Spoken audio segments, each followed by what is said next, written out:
昨天呢，我因为学校食堂的问题呢，去我们学校门口搞了个小小的，不算演讲，算喊话。然后呢，我们的老师啊，或者说教导主任呐、给我们给我做思想教育，给我叫教导处去了。这搞什么？他们说什么？萝卜发芽了不要紧，你吃土豆，这什么态度啊？最讽刺的一句是什么？他们说你这样就是在抹黑你的学校啊，在否认那些食堂阿姨的劳动。如果食堂阿姨那样随便做几个垃圾菜都算劳动的话，那我干脆别读书了，我直接去跟他们干。来，我就跟着他们一块做那些垃圾菜，我就这样赚钱，正好10缺1嘛。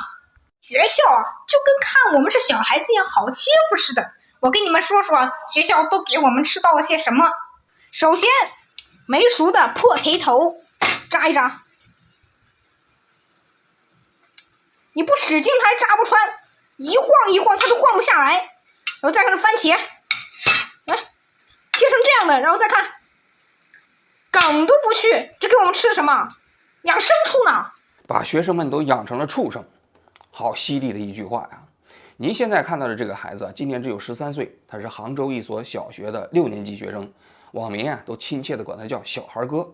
这小孩哥啊，最近在中国的互联网上可火了啊！他火呢，是因为在过去的半年时间里，他带领他们自己的学校的同学啊，打响了一场食堂起义。这事情呢，还得从半年前开始说起啊。去年的11月3号，这小孩哥在网上发了一个视频，据他自己讲啊，说他们学校的食堂啊太难吃了，上面一层油，下面一层水啊。然后呢，土豆是硬心的，胡萝卜上有须子，然后呢，西红柿上那都有硬心儿。就拿这个东西给他们这些革命的小苗来吃，是吧？他呢就当时就开始抱怨起来了，同时呢，他还发了一段给他们吃的那个饭菜的视频。有发芽萝卜1个，苍蝇2只，没熟土豆，炖不好的番茄汤，上面一层油，下面一层水，中间飘着个菜叶子的一碗汤，那给我喝的呀，刚喝就吐，吐完我一回味还想吐，真的饭等于没吃了，全给我吐干净了。最讨厌的是他们在那虚伪的搞什么光盘光筒，这出发点是好的，但也就是出发点了。他们的光盘光筒或者我们的光盘光筒怎么来的？那还筒的呀，刚吃饭就还，菜桶都没盛完呢。那所以啊，里面东西都没有，来的光盘光筒，你说这不是在欺负人吗？不吃就是光盘光筒了，是吧？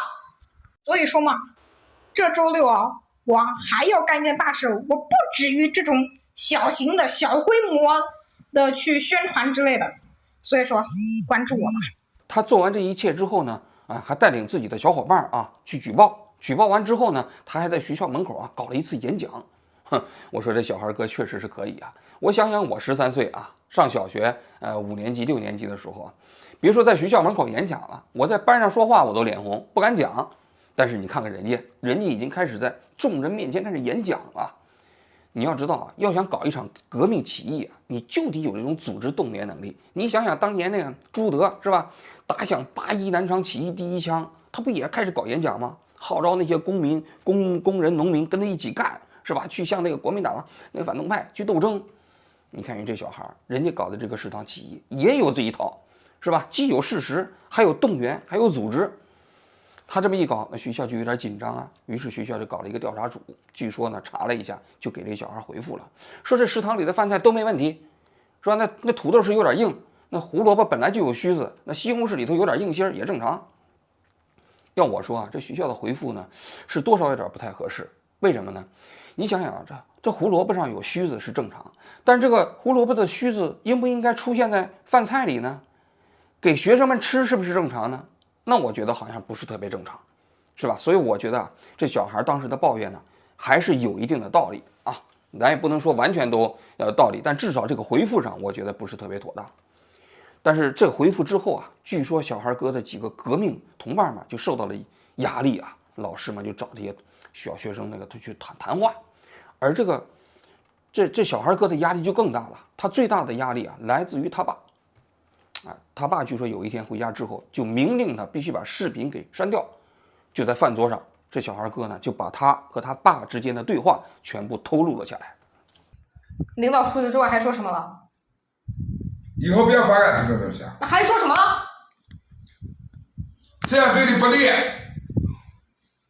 你的关系还跟我蛮好的。除此之外什么都没有了呀？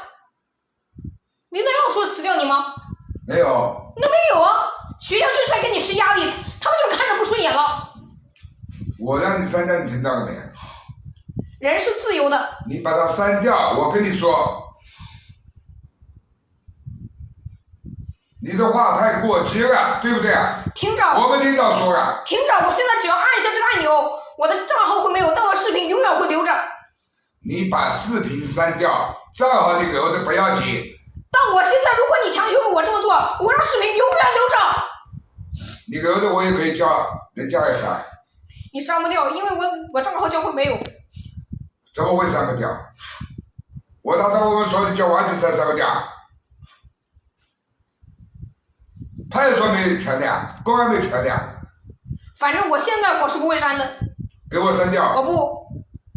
你不要太讲啊！我不，这学校施压力，学校看不惯了，开始找你了。不是这个事情啊，我们领导跟我说的，跟学校有什么关系？学校是不兴趣，他能这样吗？学校没跟我们领导有什么关系？对啊，那学校不兴趣，他能让我删吗？是我们领导说的。学校不兴趣，他为什么让我删？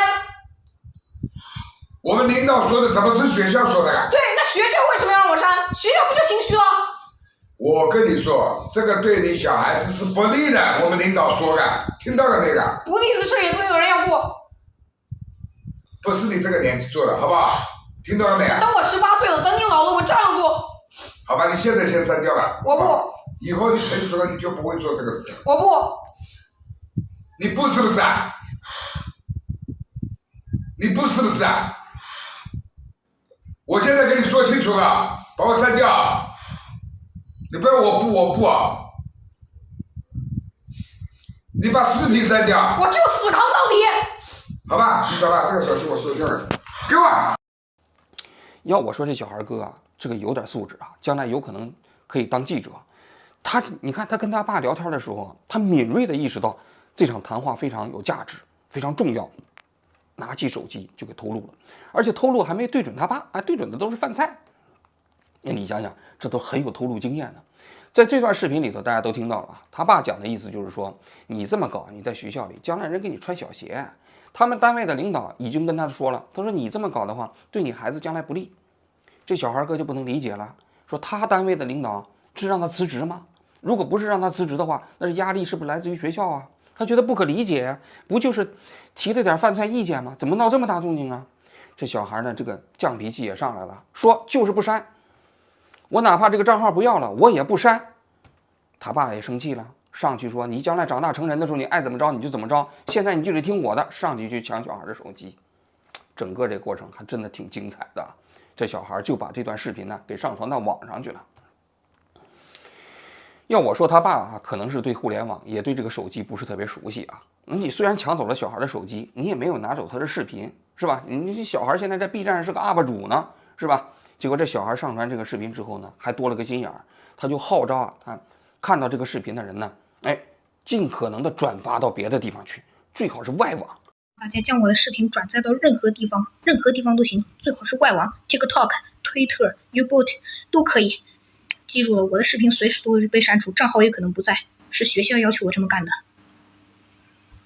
你别看只有13岁啊，他确实对外网的情况还挺熟悉啊。那么这事儿不就有点闹大了吗？是吧？但尽管闹大了啊，但是他所面对的那些问题并没有解决。他自己呢，在发完他父亲这个视频之后，他还专门发了一个视频，他说他就是不妥协。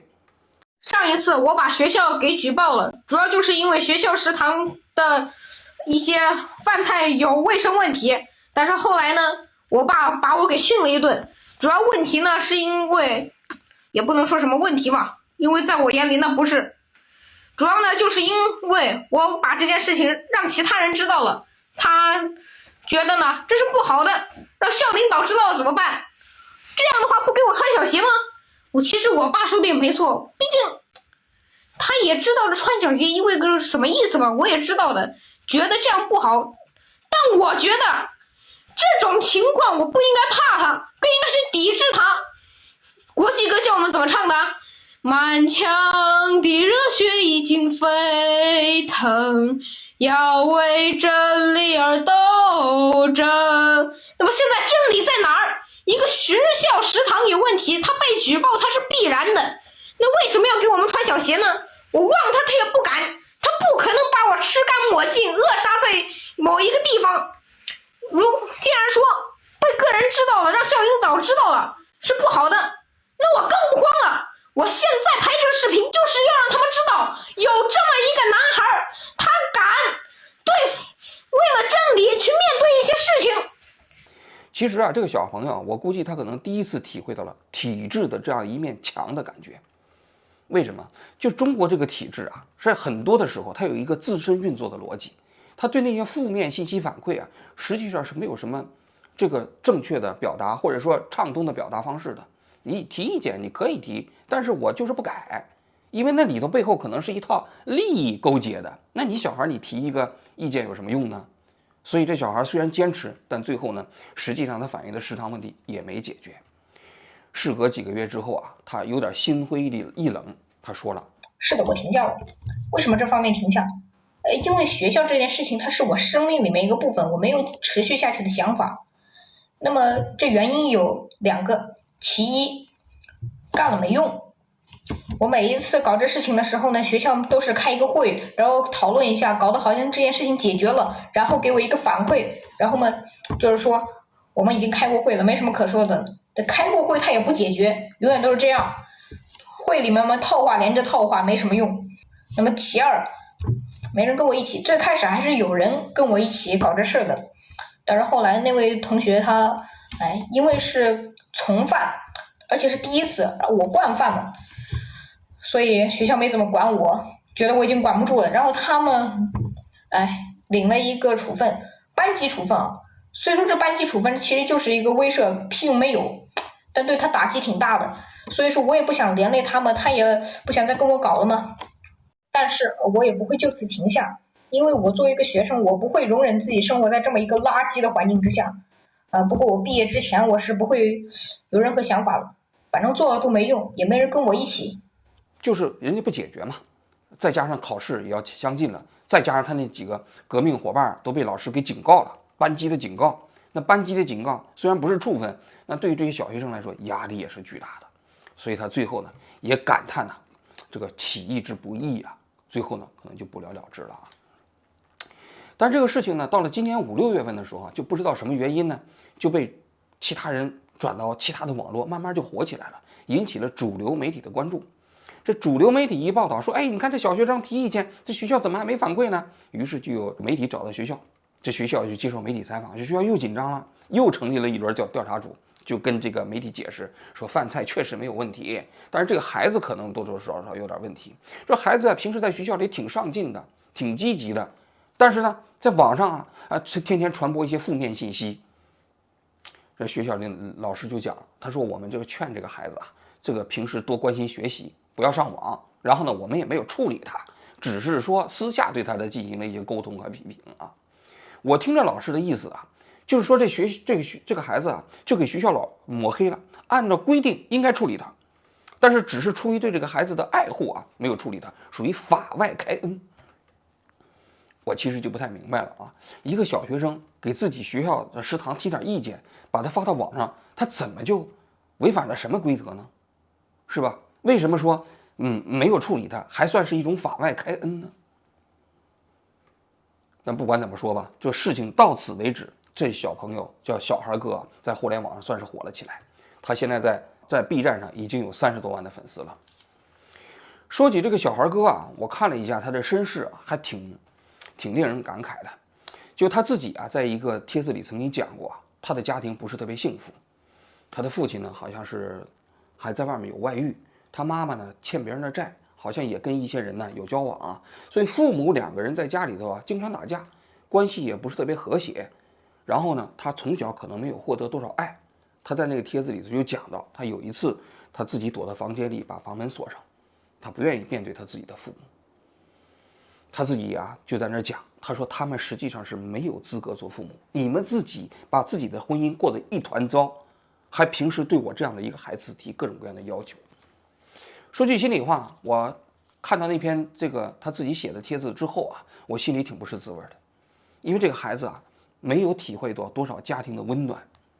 他在那个帖子的最后讲到一段话，他说啊，希望所有的受摧残的这个小树苗啊，都能够重生，能够长成璀璨的花。这是一个13岁孩子写的，你可见啊，他实际上他对自己的原生家庭有多么的失望。但尽管如此啊，就是他在这样的一个家庭成长在过程中间呢，好像是学习还可以，他平时呢也喜欢打游戏。他一开始上 B 站呢，发的都是一些打游戏的视频。游戏的过程中间呢，他做一些评论分析那个口才一看就逐渐的跟一般的小朋友不太一样。好，这么玩是吧？挺嚣张啊，这个家伙。行，大家记住他现在的笑容，起飞！这货瞧不起我，这货。不是，你真不知道我是谁啊？真不知道假不知道？呵，秒人斧扔了。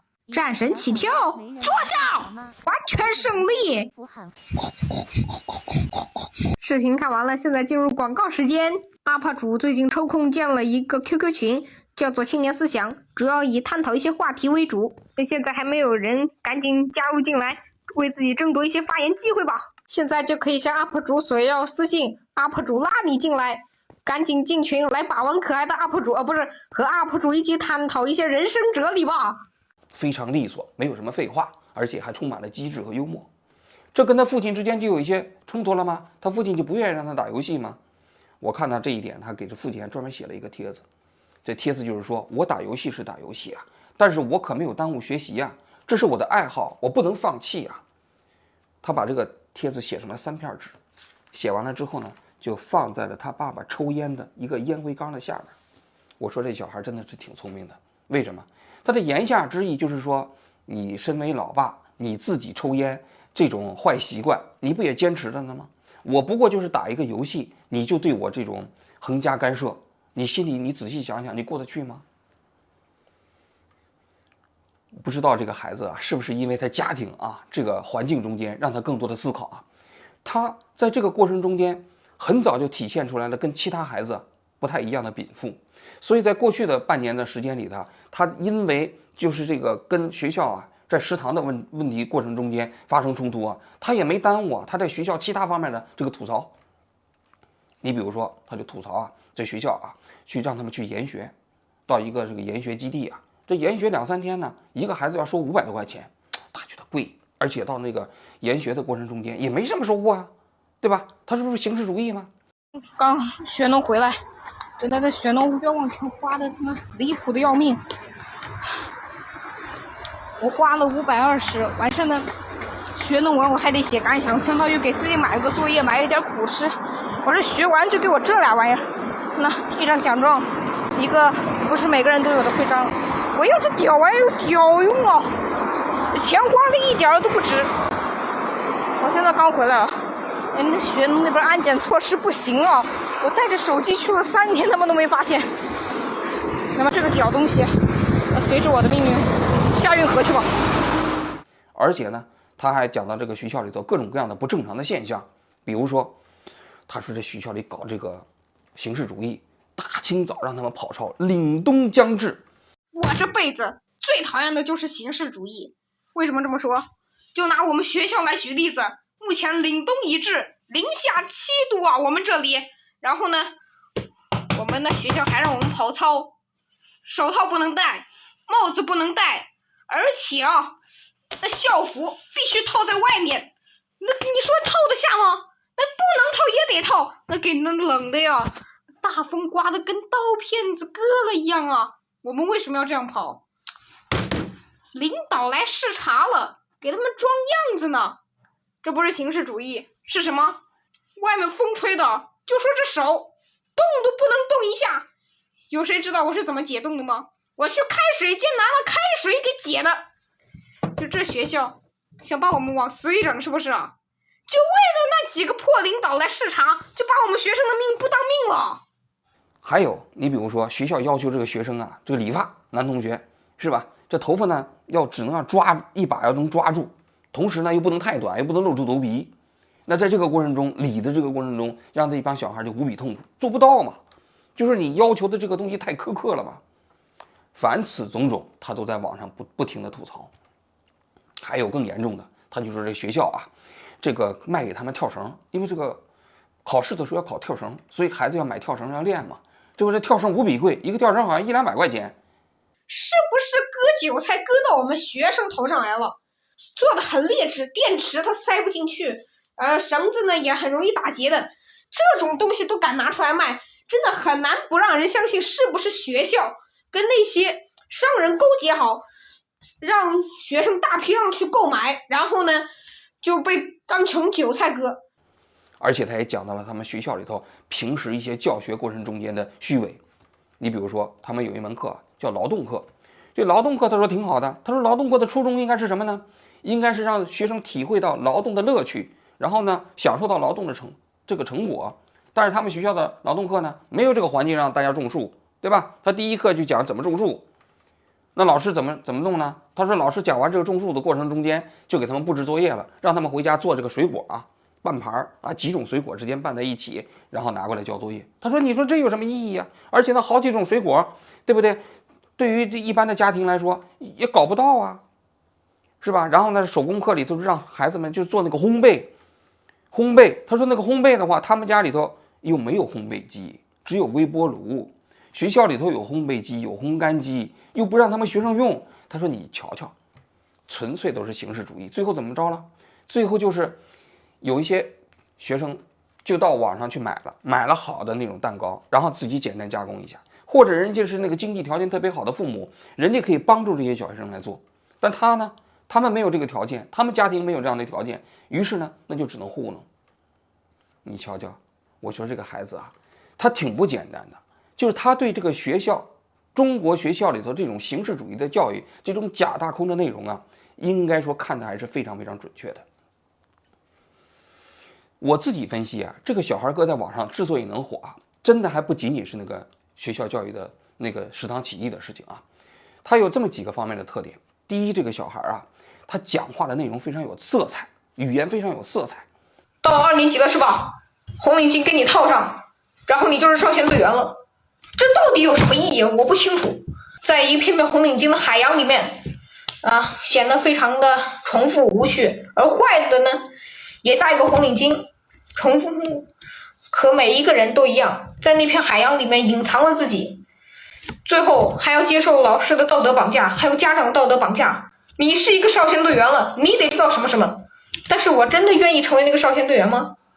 当然我愿意，但我不希望我是被一个人拿一个红领巾直接勒脖子上，就这样成为一个少先队员，这根本不是我想要的。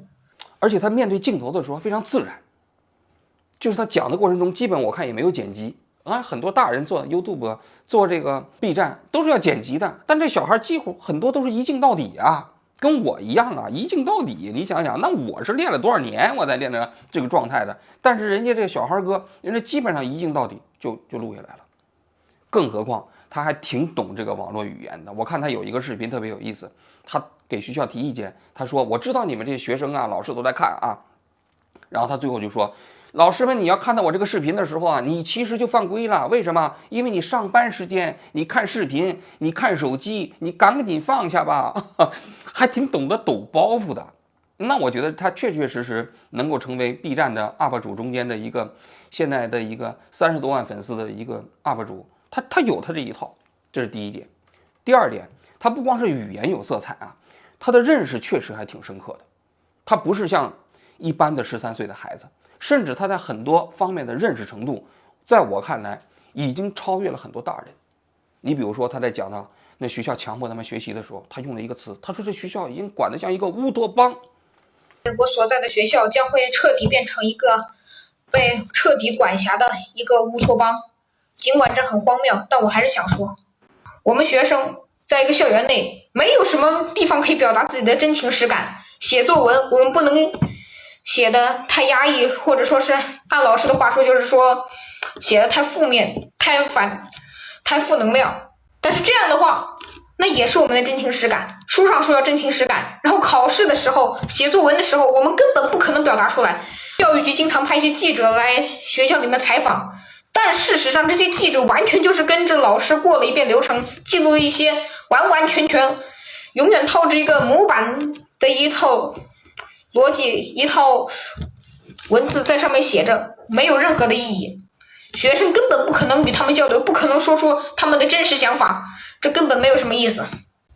我亲眼见证了学英语从中学开始学，到小学6年级开始学，到小学3年级就开始学，这不是在内卷是搞什么？我们小学生是有自己的生命的，我们不是一个学习生命体啊。乌托邦这个词，你看13岁的时候他就知道，而且他讲到了嘛，学校强迫他们学习之后，他说我们这些学生啊，已经变成了一个学习生命体。乌托邦那个词啊，那肯定是他看哪个书上看来的，但是这个学习生命体一定是这个小孩自己发明的。但这个词我一听我就知道什么意思，他的意思就是说这帮小朋友，他们这些小学生，他们已经变成了学习的工具，而不是一个能够掌握自己命运的主人。你想想，这学习生命体这词用得非常准确，而且呢，不光是如此啊，他在涉及到很多社会问题的时候啊，他的这个看法认知啊，也远远超过同龄人。你比如说，他写过一个小作文，名字叫做《政治不能成为敏感的》。他在这里头他就讲到，他的很多视频呢，在网上被限流，限流之后呢，他就不理解，他就说为什么涉及到有些内容的话，就变成了敏感的呢？就不能谈论的呢？本来这是一个名正言顺的交谈的这些权利啊，都没有。相反的呢，这政治成为了少数人才能提及的东西。我连发一个关于不良风气都会限流，那之后岂不是有可能被封号吗？他括号打了一个悲字。若是一个国家的百姓都不太清楚国家的情况，那得有多可笑！我们不能在这种社会环境中间变得无知，应当时刻保持清醒，不要一看到尖锐的话题就掩耳盗铃，要自己在其中摸索，学会明辨是非。瞧瞧这话说得多好，像是一个13岁的孩子说的吗？真的不像。总有一天，我们也会看到，甚至受到政治的欺压。若是你的眼神中流露出害怕、逃避，敌人就会乘胜追击，严重的还有可能了解到整个民族的恐惧。这是他今年2月5号写的一篇日记也好，小作文也好。我个人觉得，就这种思想的程度，真的是远远超过了同龄人，也远远超过了他们的一些老师。我跟大家统一回复一下评论区里的一些说法啊，就有一些人觉得我哗众取宠，说我没有实际行动，只会在互联网上叨叨。哈，这个大家是不用担心的。我在校门口演讲过，在教导处挨骂过，给校长写信过，跟教导处的主任和校长都谈过。所以说呢，我是实际行动有的。我还会在学校里面发一些小文章啊什么的给学生们去看，所以说实际行动我是有的。另外呢，有人觉得我的嗓音啊不太好听，这很正常嘛，小孩子的声音嘛，不是尖就是钝，那我以后变声期了不就变正常了吗？不用太追究这种事情的。尽管这个小孩哥啊在 B 站上慢慢火了啊，但是他火了之后呢，也带来了一个问题，就是啊，那个 B 站不仅仅对他限流啊，也开始对他进行了删帖。你想想，就我刚才念的这些话，如果是一个成人说的话，我估计早就封号了。但是因为他是小学生嘛，可能还网开一面。但是随着他火了之后，引起了更多的关注，他早期的那些视频呢，很多就被下架了。这小孩哥不理解啊，他就跟那个审核人员沟通，说为什么要删我这个视频呢？结果那审核的那个人就说啊，他说你就别问了，这个话题的帖子你就不要再投稿了，这个视频。这小孩哥就说，我把这视频剪一剪，中间那个无关紧要的段落我放上去也不行。人家那个审核的人就说，都是按照规定来的，你就别投稿了这个视频呢。所以这小孩哥啊，现在也享受到了被 B 站重点关注的这么一个待遇。言下之意就是他这个视频，还得都会被删除，很多都会被删除。我这几天啊，为了做这个节目啊，也看了小孩哥的很多视频呢，有些视频看着看着的时候就不见了。说起来真的挺可悲的啊！我不知道这孩子心里怎么想啊，但是呢，他可能早就意识到这个现象了。他有的时候啊，写帖子的时候也用一些那种网上的词来代替。他也希望别人把他的东西转到外网，也是这个意思。怎么看小孩哥这个故事啊？我自己啊，觉得有这么几个方面的体会跟大家分享啊。首先第一点，就中国的教育啊，尤其是初等教育啊，基本上是怎么说，压抑人性的这么一个体系。因为我们每个人在生下来的时候啊，肯定都是差不多的人性啊。比如说我们愿意讲真话，我们面对什么样的时候不满的时候，不正常的事情，我们把它说出来。但是中国的这种教育基本上就是让你接受顺从的这么一个过程，让你习惯说谎的这么一个过程，让你面对各种各样的假恶丑啊，慢慢习惯并且接纳这样的一个潜规则的过程。大家是不是对我们自己成长的过程中都有这样的一个体会啊？我们小的时候写作文，怎么假大空，老师就给你高分；你要写的都是真的，你可能就不过关。我们都习惯这个过程了，所以在中国你会发现了吗？在中国的教育体制中，如果一个孩子要有独立的精神，那么他基本就会具备一个特点，他基本上是通过叛逆的方式实现的。因为如果你是这个教育体制中间的一个好学生，你是绝对不太可能拥有独立的精神的，因为这个教育就是反复的通过教育，包括你的反应，然后再给你更多的教育，就让你慢慢的学会顺从。但这个小孩哥啊，我觉得他之所以能够引起很多人的关注，就是在于这小孩哥本身，他是一个叛逆的形象出现在了中国的教育体系中。他呢有一点比较幸运呢，因为他赶到了互联网时代。如果他没有互联网时代，我相信这样的孩子经过这学校几轮反复的教育他基本上可能也就顺从了。如果不顺从，也有可能会被这个教育体系淘汰。但是由于他是在 B 站的 UP 主，那么呢，你要知道，在他这个小孩生活的世界里，一共分为3个部分。第一个世界里就是他所在的学校，也包括他的家庭。第二个世界呢，就是他现在在 UP 主这个世界里，也就是互联网这样一个世界里。第3个其实就是更大的这么一个世界里他这个东西呢，进入到第2个世界里头的时候呢，就赢得了很多网民对他的支持。因为小孩哥说的中国教育体系存在这些问题，大家都知道，但是成人呢可能熟视无睹，或者说你说出来之后呢，也不会引起别人的重视。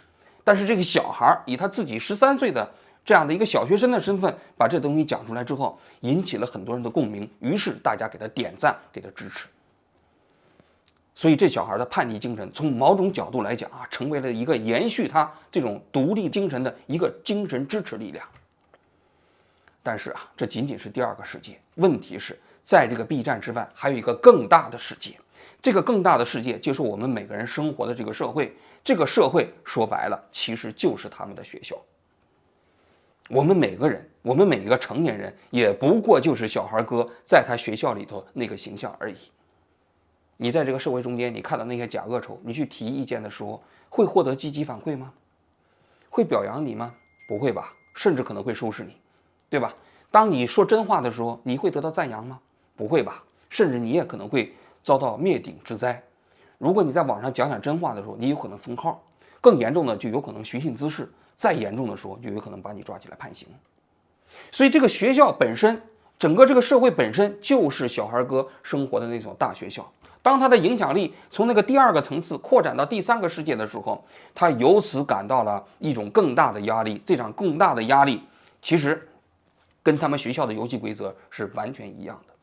我爸不仅除了喜欢掌控，有一种掌控欲，希望自己的孩子跟他一样按照他的想法来做之外呢，他跟我的意见也很不同。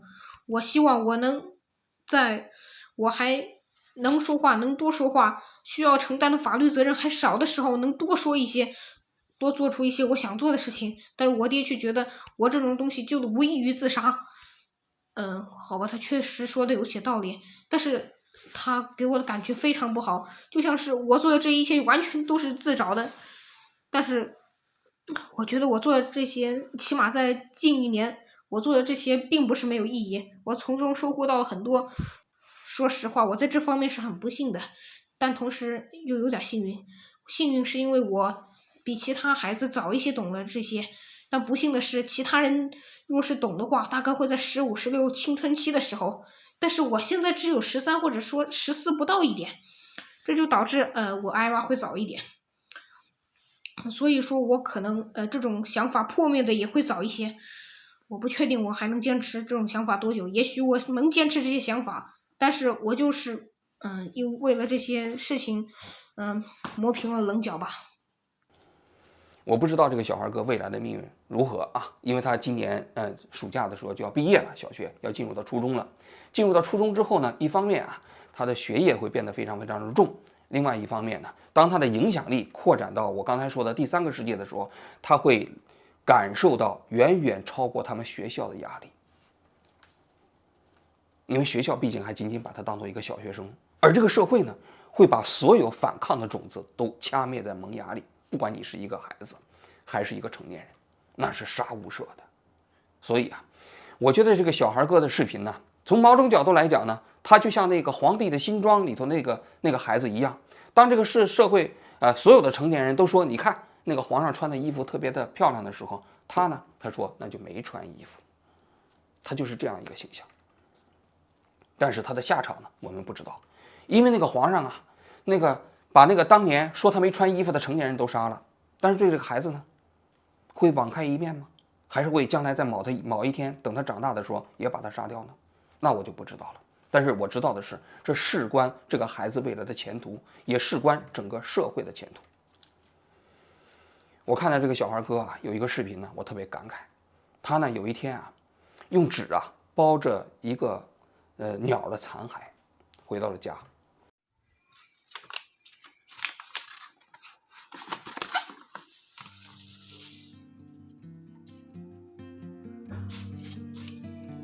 那纸打开之后啊，是一对鸟的翅膀，这个鸟啊已经死了。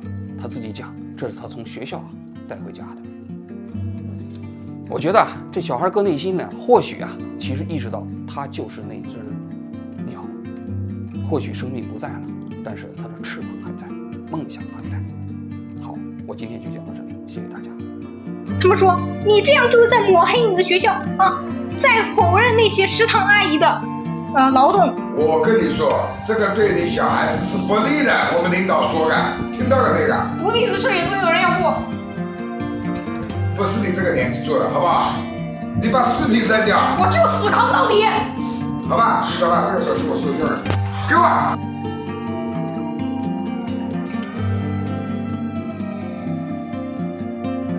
我这辈子最讨厌的就是形式主义。为什么这么说？就拿我们学校来举例子，目前凛冬已至，零下7度啊！我们这里，我们的学校还让我们跑操，我们为什么要这样跑？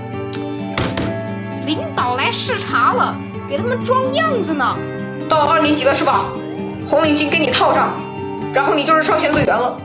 这到底有什么意义？我不清楚。在一片片红领巾的海洋里面，显得非常的重复无趣。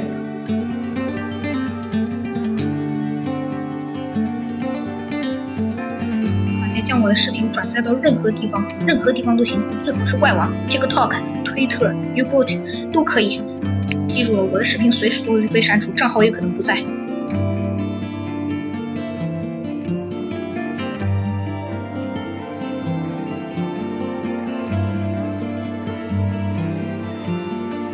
我希望我能在我还能说话，能多说话，需要承担的法律责任还少的时候，能多说一些，多做出一些我想做的事情。但是我爹却觉得我这种东西就无异于自杀。